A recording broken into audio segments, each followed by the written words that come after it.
Hi friends, this is Priya. Golden ലീഫിൻ്റെ പുതിയ എപ്പിസോഡിലേക്ക് എല്ലാവർക്കും സ്വാഗതം.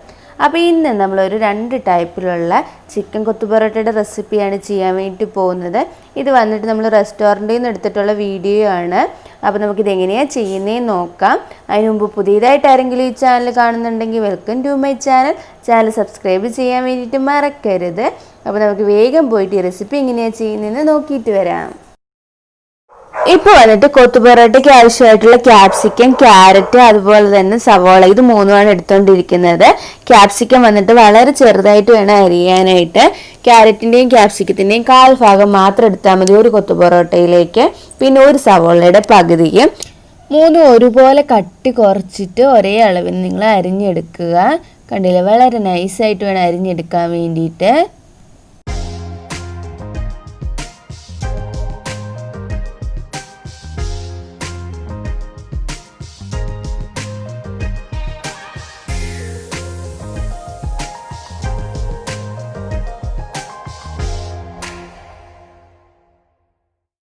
ഇതിലേക്ക് വേണ്ടിയിട്ടുള്ള ചിക്കൻ ഒന്ന് റെഡിയാക്കി എടുക്കണം. അപ്പോൾ ഫ്രൈ ചെയ്തിട്ടുള്ള ചിക്കനെ മിക്സിയിലിട്ടിട്ട് ഒന്ന് ക്രഷ് ചെയ്തെടുക്കുകയാണ് വേണ്ടത്. കണ്ടില്ലേ, ഈ ഒരു രീതിയിൽ മതിയാവും. ഇനി നമുക്ക് ആവശ്യമായിട്ടുള്ള പൊറോട്ട നമുക്കൊന്ന് കട്ട് ചെയ്തെടുക്കണം. ഇത് വന്നിട്ട് ഇപ്പോൾ 2 പൊറോട്ട കട്ടി കുറച്ച് ഇതുപോലെ ചെറുതായിട്ട് അരിഞ്ഞെടുത്തതാണ്. ഇനി ഇതുണ്ടാക്കുന്നത് എങ്ങനെയാണെന്ന് നോക്കാം. കുറച്ച് എണ്ണ ഒഴിച്ചിട്ട് അതിലേക്ക് കുറച്ച് കറിവേപ്പില ഇട്ടിട്ടുണ്ട്. അതിനുശേഷം നമ്മൾ അരിഞ്ഞു വെച്ചിരിക്കുന്ന ക്യാരറ്റും ക്യാപ്സിക്കും എല്ലാം കൂടി ഇട്ട് കൊടുക്കുക. അതിനകത്തേക്ക് ഒരു മുട്ട വന്നിട്ട് പൊട്ടിച്ചൊഴിക്കണം. ഇത് നല്ലതുപോലെ എണ്ണയിലിട്ട് ചിക്കി എടുക്കുക. ഒരുപാട് അങ്ങോട്ട് ക്യാപ്സിക്കം ഒന്നും വേവിക്കേണ്ട ആവശ്യമൊന്നും ഇല്ല. ആ എണ്ണയിലിട്ടൊന്ന് ചിക്കി എടുത്താൽ മാത്രം മതിയാകും മുട്ടയുടെ കൂടെ. അതിനുശേഷം കുറച്ച് എണ്ണ ഒഴിച്ച് നമ്മൾ എടുത്തു വെച്ചിരിക്കുന്ന ചിക്കൻ കൂടി അതിനകത്തേക്ക് ഇട്ട് കൊടുക്കുക. എന്നിട്ട് ഇതിനെ വീണ്ടും നല്ലതുപോലെ ഒന്ന് വഴറ്റിയെടുക്കാം. ഇനി നമ്മൾ കട്ട് ചെയ്ത് വെച്ചിരിക്കുന്ന പൊറോട്ട വന്നിട്ട് ഇതിലേക്ക് ആഡ് ചെയ്ത് കൊടുക്കണം. ഇപ്പോൾ 2 പൊറോട്ട കട്ട് ചെയ്ത് വെച്ചത് ഇതിനകത്തേക്ക് ഇട്ട് കൊടുത്തിട്ടുണ്ട്. ഇതും കൂടെ ആ മസാലയുടെ കൂടെ നല്ലതുപോലെ ഒന്ന് വഴറ്റിയിട്ട് എടുക്കണം. ഇനി നമ്മൾ വഴറ്റി വെച്ചിരിക്കുന്ന പൊറോട്ടയ്ക്ക് ആവശ്യമായിട്ടുള്ള ഗ്രേവി ഒന്ന് ചേർത്ത് കൊടുക്കണം. ഇപ്പം നമ്മൾ ഈ ചെയ്യുന്നതിനകത്ത് വളരെ കുറച്ച് മാത്രമേ ഗ്രേവി ചേർക്കുന്നുള്ളൂ. എന്താണെന്ന് വെച്ചിട്ടുണ്ടെങ്കിൽ ഇത് വന്നിട്ട് ഡ്രൈ ആയിട്ടുള്ള കൊത്തു പൊറോട്ടയാണ്. ഇനി നമ്മൾ ചെയ്യാൻ വേണ്ടിയിട്ട് പോകുന്നത് കുറച്ചുകൂടെ ഗ്രേവി കൂട്ടിയിട്ടുള്ളതാണ്. ഇപ്പോൾ ഇത് കണ്ടില്ലേ, ഇത് ചെയ്ത് കഴിയാറായിട്ടുണ്ട്.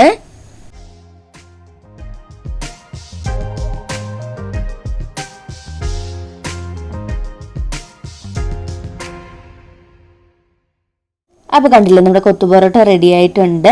ഇനി ഇതിലേക്ക് ഏറ്റവും അവസാനം കുറച്ചൊന്ന് കുരുമുളക് പൊടിയും കൂടെ ചേർത്ത് കൊടുത്തിട്ട് അതും കൂടി ചേർത്ത് നല്ലതുപോലെ ഒന്ന് മിക്സ് ചെയ്ത് കൊടുത്താൽ നമുക്ക് പ്ലേറ്റിലാക്കാം. അത്രയേ ഉള്ളൂ ഇത് തയ്യാറാക്കുന്നത്. കണ്ടില്ലേ, അപ്പം നമ്മുടെ ഡ്രൈ ആയിട്ടുള്ള കൊത്തു പൊറോട്ട റെഡി ആയിട്ടുണ്ട്. ഇനി നമ്മൾ ഉണ്ടാക്കാൻ വേണ്ടിയിട്ട് പോകുന്നത് കുറച്ചുകൂടി ഗ്രേവി ഉള്ളതാണ്. ആദ്യം നമ്മൾ തയ്യാറാക്കി അതേ രീതിയിൽ തന്നെയാണ് ഇതും ചെയ്തെടുക്കുന്നത്. എണ്ണയിൽ ആദ്യം വെജിറ്റബിളൊക്കെ ഒന്ന് വഴറ്റിയെടുത്തിട്ട് അതിൻ്റെ കൂടെ ഒന്ന് മുട്ടയും കൂടി ഒഴിച്ച് നല്ലതുപോലെ ചിക്കിയെടുക്കണം.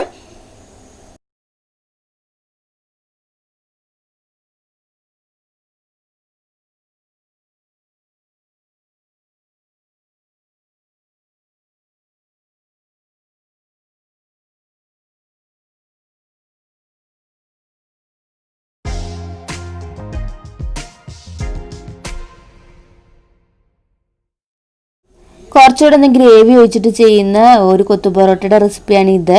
ഇപ്പോൾ പൊറോട്ട ഇട്ടതിന് ശേഷം ഇതിനകത്തേക്ക് കുറച്ച് വെള്ളം ഒന്ന് ആഡ് ചെയ്ത് കൊടുത്തിട്ടുണ്ട്. അത് നമ്മുടെ പൊറോട്ട കുറച്ചും കൂടെ ഒന്ന് സോഫ്റ്റ് ആയിട്ട് വരാൻ വേണ്ടിയിട്ടാണ്. കണ്ടില്ലേ, നല്ലതുപോലെ മിക്സ് ചെയ്ത് കൊടുത്തു. ഇനി ഇതിലേക്ക് നമുക്ക് ആവശ്യമായിട്ടുള്ള ഗ്രേവി നമ്മൾ ഒഴിച്ച് കൊടുക്കണം. ആദ്യത്തെ ഇതിൽ വന്നിട്ട് നമ്മൾ വളരെ കുറച്ച് മാത്രമേ ഗ്രേവി ഒഴിച്ചിട്ടുണ്ടായിരുന്നുള്ളൂ. പക്ഷേ ഇതിൽ വന്നിട്ട് കുറച്ച് എക്സ്ട്രാ കൂടുതലായിട്ട് ഗ്രേവി നമ്മൾ ഒഴിച്ച് കൊടുക്കണം. അപ്പോൾ ഇത് ഗ്രേവി വന്നിട്ട് ഉള്ളി കൊണ്ട് തയ്യാറാക്കിയിട്ടുള്ളതാണ്.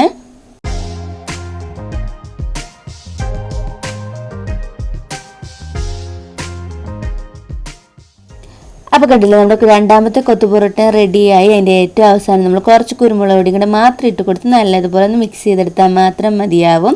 നിങ്ങളെല്ലാവരും റെസിപ്പി ഒന്ന് ട്രൈ ചെയ്ത് നോക്കുക. എന്നിട്ട് നിങ്ങളുടെ അഭിപ്രായങ്ങൾ കമൻറ്റ് ബോക്സിൽ അറിയിക്കാൻ വേണ്ടിയിട്ട് മറക്കരുത്. അതിനോടൊപ്പം നിങ്ങൾക്ക് ഈ ചാനൽ ഇഷ്ടമായെങ്കിൽ സബ്സ്ക്രൈബ് ചെയ്യുക. സബ്സ്ക്രൈബ് ചെയ്യുമ്പോൾ തൊട്ടടുത്തായിട്ട് കുഞ്ഞു ബെല്ലൈക്കൺ കൂടി വരും. അതൊന്ന് എനേബിൾ ചെയ്തേക്കുക. എന്നാൽ മാത്രമേ നിങ്ങൾക്ക് നോട്ടിഫിക്കേഷൻ വരത്തുള്ളൂ. മറ്റൊരു എപ്പിസോഡിലൂടെ വീണ്ടും കാണാം. ബൈ.